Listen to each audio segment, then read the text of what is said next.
we're going to be talking about what happened at the fight. It was a bantamweight fight, and then it was a featherweight fight. All of a sudden, the fight's a featherweight fight. How did that happen? What happened? How come they went from bantamweight to featherweight?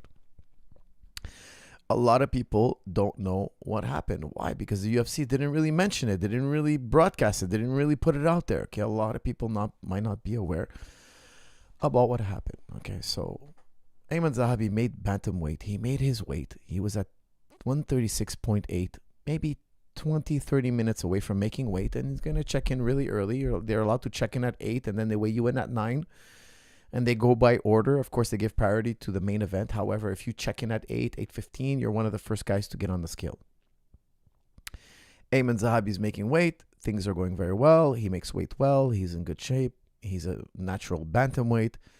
And we get a call telling us that our opponent, Jose Aldo, will not be making weight. Now, what weight is he at?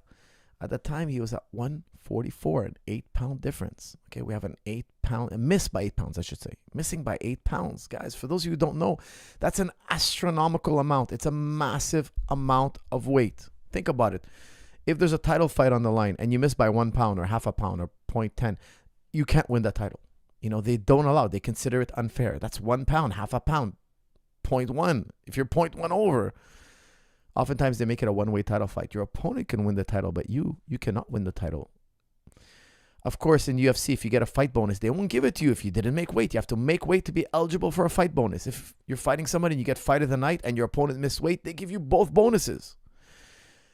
Making weight is taken super seriously. Why? Because it changes the outcome of the fight. It makes the fight much more challenging for the guy who lost weight. Now, I don't want to get into all the statistics, but believe me, there are studies on this. There are many studies on this. There's a lot of statistics. The fighters who cut more weight tend to lose statistically. Fighters who don't make the weight tend to win more statistically. It's an advantage. The data shows it's a major advantage. Now, Aldo was weighing 144. That's a featherweight bout. For Aiemann Zahabi to fight Jose Aldo, you have to have a 5-pound difference in Quebec. You can't fight somebody who's 5 pounds heavier than you. The 5 pounds is the maximum allowance. So Aldo was obviously beyond that. So the fight would be off. Unless Aiemann Zahabi chooses to hydrate and weighs in as a featherweight, and a new contract is drawn.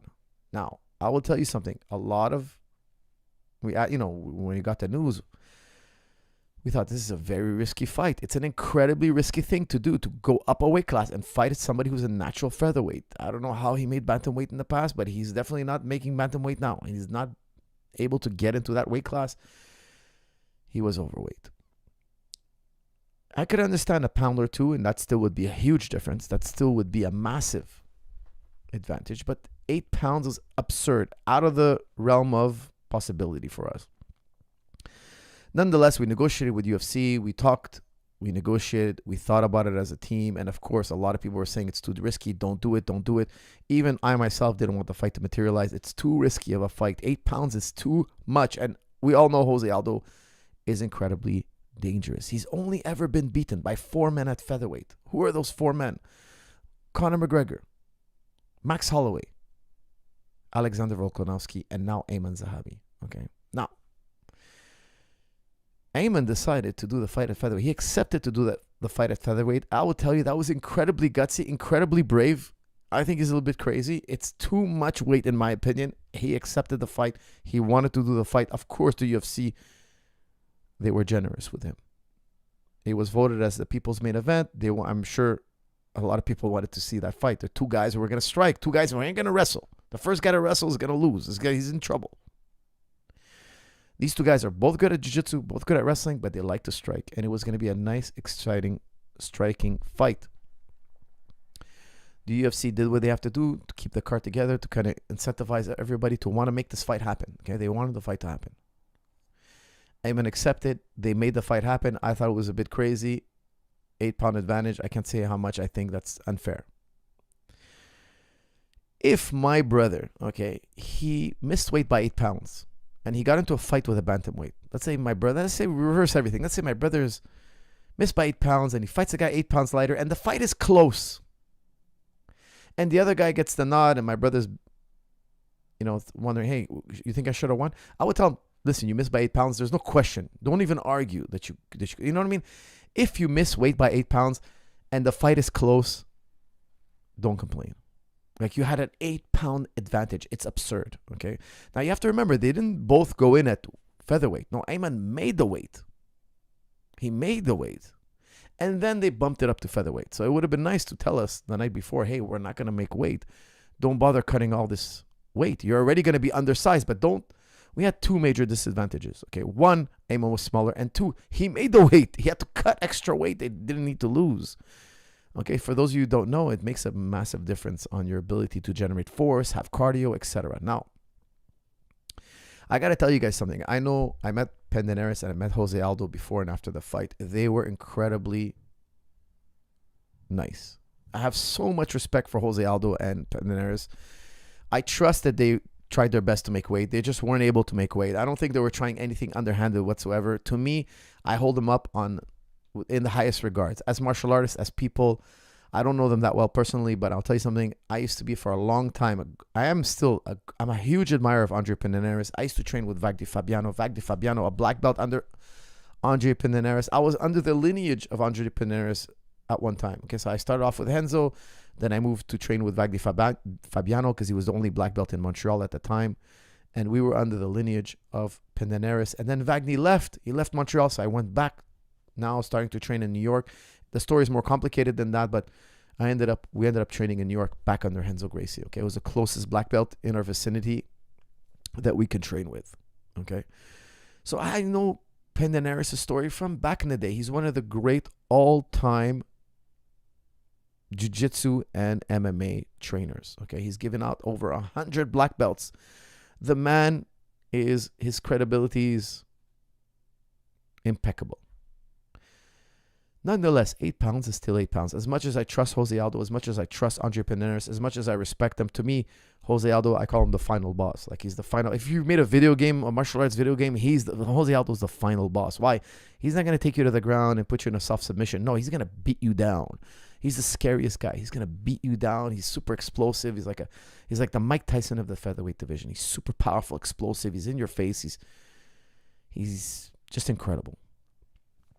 Fight him now giving him an 8-pound advantage is crazy, insane. I got to tell you guys something. I've never admired my brother more. Aiemann Zahabi, I've never admired him more. He had the guts to do it.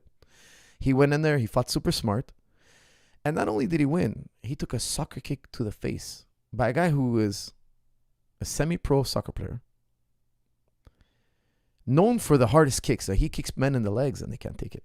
Imagine. He survived the soccer kick. He did everything he was trained to do, creating motion, zigzagging, rolling. He did everything he was trained to do in the most chaotic environment. And he came back. I'm going to talk about the last round a little bit. I'm sure we're going to jump into it in the questions. But he came back stronger. I don't know how. He got kicked in the face. He got more than kicked in the face. He got punched. He got kneed. He got kicked. The soccer kick, I thought, was the most dangerous. Now, a few people thought it was illegal. No, under the new rules, 2 hands on the floor, 2 feet on the ground, 2 hands, with no knees on the ground, it's perfectly legal. When the kick initially happened, I also had a reaction. I thought it was illegal. Then I remembered, no, this is the new rules. I think Aimann's officially the first guy to get kicked in the face, soccer kicked in the face under the new rules. It was perfectly legal. Okay. Aiemann stumbles around, he moves around, he scrambles, he does a lot of good stuff to keep alive. And then he comes back with a nice, powerful 1-2 and kind of moving around, creating space, trying to make sure Aldo doesn't tee off on him. And Aldo doesn't pursue him. When I saw Aldo not pursuing him in the third, I'm like, Aldo's hurt or tired here. Something is wrong because Aldo should be pursuing, and he's not. That's his fighting style. If he smells blood, he goes from 0 to 60 immediately. Lo and behold, Aiemann starts to attack him with punches, clinches him, does a beautiful left hand right uppercut combination into a Thai plum with some knees. Aldo backs up, looks at the clock, even wobbles a little bit. I knew Aldo was in big trouble, but I didn't know it was so bad that he had to shoot. When I saw Aldo shooting, I was like, this guy is hanging by a thread. And of course, Aiemann sprawling the takedown, brushing Aldo off, throwing him down to the ground. Aldo's legs kind of gave out from underneath him, and Aiemann kind of brushed him to the. It was a combination of the two, I think. I watched it a bunch of times. But let me tell you something. When Aldo hit the ground, the roar of the crowd hit us because we're like at the center of the arena, right? The Montrealers, the Quebecois, the Canadians roared so loudly, man. It was impossible for us to hear each other. We were yelling instructions. The cornermen, we can barely hear each other. And of course, Aiemann later is like, I couldn't hear a word you guys were saying. So I was gesturing to him. A lot of you guys might have saw me. I was getting up gesturing. I wanted him to elbow. Aiemann landed double the strikes in round 3 and had over 2.5 minutes of control time. He controlled Aldo for more than half the round, and he also landed double the strikes. Now, of course, Aldo landed some very damaging strikes. 3 very damaging strikes. A right hand, a knee, and a soccer kick. Still, nonetheless, those 3 strikes, in my opinion, were outdone by the damage, the elbows. Aiemann, I think, landed about 14, 15 elbows that cut Aldo, welted Aldo's face.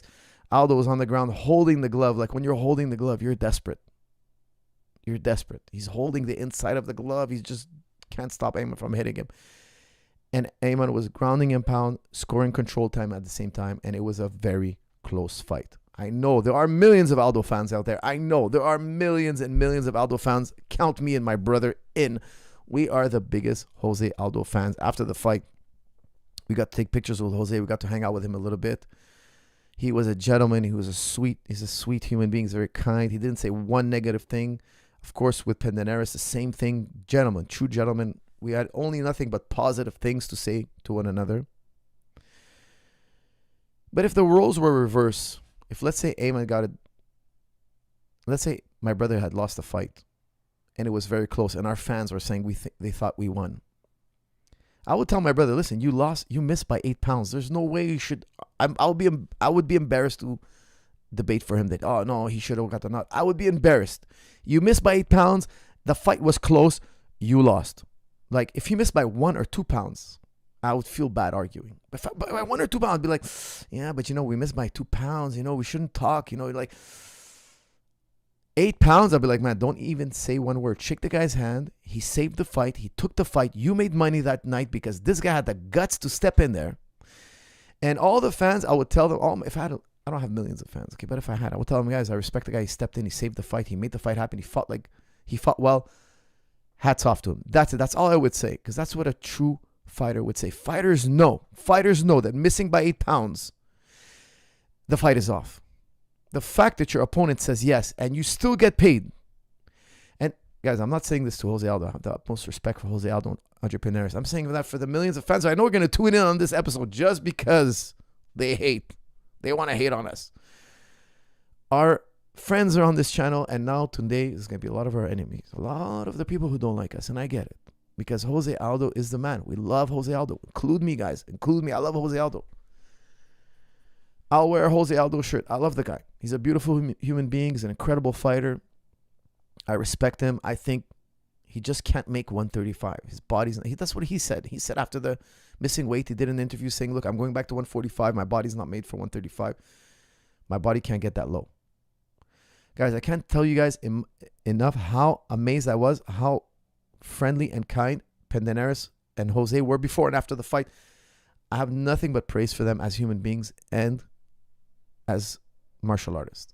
Okay, but I got to tell you guys, hats off to Aiemann Zahabi. He kept the fight together. He took a risk. He got everybody paid. And he put on an incredible performance. Even after being kicked in the face, he still kept fighting till the end. I've never been so impressed with my brother. Against the odds, he's won over and over again, and this time again. And I don't know if the odds makers understood that Aldo had an 8-pound advantage because the odds didn't change when it was moved up to featherweight. That confused me. I thought the odds would have jumped in his favor, jumped in Jose Aldo's favor. I don't know because the UFC kind of they didn't blast it on the media. Like I watched the fight, they kind of messed. Oh yeah, Aldo, he couldn't make they kind of brushed over it. No, this is a huge difference. This is a massive difference in weight here.